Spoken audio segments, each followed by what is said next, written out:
Hello, and welcome to the second part of Zero Bone Loss Concepts Prosthetic Day.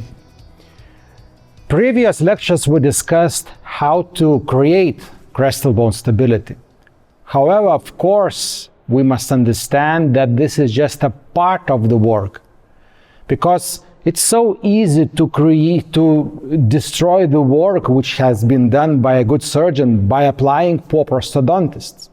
That's why prosthetic factors are as important as surgical ones.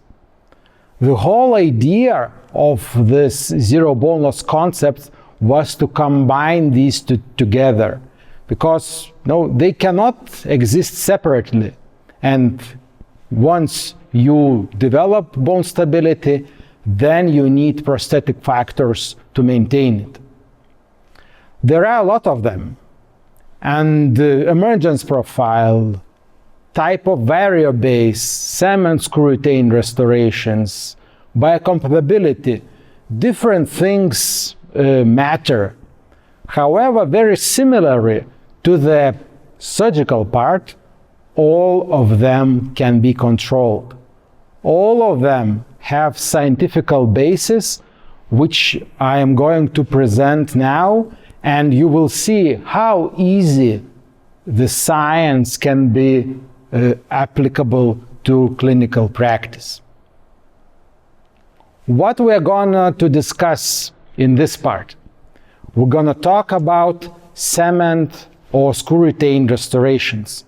We'll discuss how cement remnants can influence the success or the failure of your treatment.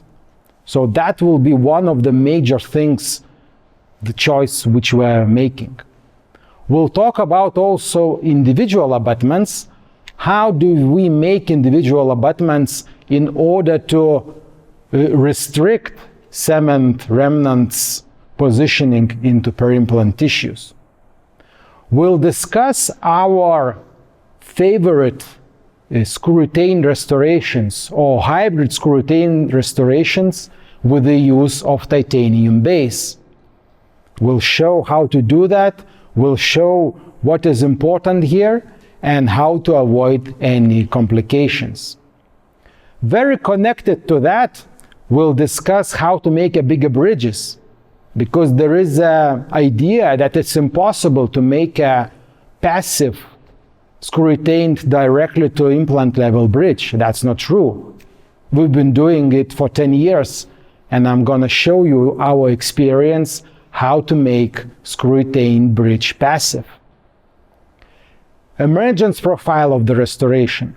We'll talk about it in details. Some of it we touched a little bit when we discussed positioning of the implant. However, here we'll talk about the height of titanium bases and other things. What are requirements for our titanium bases? Retentive height, soft tissue height, preparing of our bases before cementation. Is sandblasting good or bad? This is also will be the topic of our conversation. And finally, materials. This is so important to understand which materials are good for our peri-implant tissues.